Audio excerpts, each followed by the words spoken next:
প্রবাসে যারা আছেন, যারা ব্যাচেলর জীবন যাপন করছেন, যারা পরিবার যাদের সঙ্গে নাই এবং বিবাহিত, তারা তাদের যৌন চাহিদা চরিতার্থ করবার জন্য, যেহেতু এখানে উপায় নাই, তাদের স্ত্রী সঙ্গে নাই, তাদের জন্য কি হস্তমৈথুন করা জায়েজ আছে নাকি না জায়েজ?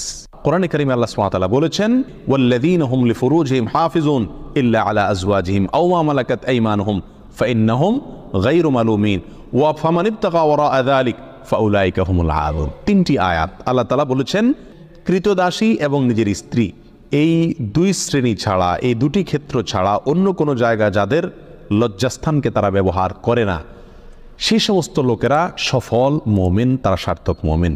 ফামানিবতাগা ওয়ারাআ যালিক, আল্লাহ বলেন এরপরে তৃতীয় আয়াতে, যারা এই দুটি ক্ষেত্র ছাড়া, স্ত্রী এবং কৃতদাসী, এই দুটি ক্ষেত্র ছাড়া অন্য যে কোনো ক্ষেত্রে তাদের যৌন চাহিদাকে চরিতার্থ করে মেটায়, আল্লাহ বলেন ফাউলাইকা হুমুল আদুন, তারা হলো সীমালঙ্ঘনকারী।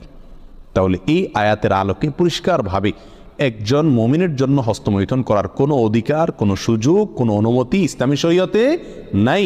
এটা হারাম এবং কবিরা গুনাহসমূহের মধ্যে থেকে একটি। যারা প্রবাসে আছেন, এমন কোনো দেশে যদি থাকেন যেই দেশে তিনি তার যৌন চাহিদা না মেটালে নিশ্চিতভাবে গুনাহে লিপ্ত হয়ে যাবেন, জেনায় লিপ্ত হবেন, কারণ সেখানে জেনার অবাধ সুযোগ রয়েছে, এরকম যদি পরিস্থিতি হয় তাহলে নিজেকে রক্ষা করবার জন্য, অর্থাৎ বড় অপরাধ থেকে অপেক্ষাকৃত কম বড় অপরাধ যেটা, সেটাই তিনি লিপ্ত হতে পারেন, অর্থাৎ হস্তমৈথুন করতে পারেন। এটা কোনো ওলামা ইকরামের মত। অবশ্য অন্য ওলামা ইকরাম বলেছেন সর্বাবস্থায় হস্তমৈথুন করা কি হারাম। এজন্য প্রবাসে যারা আছেন তাদের উচিত এই অপরাধ থেকে বেঁচে থাকা।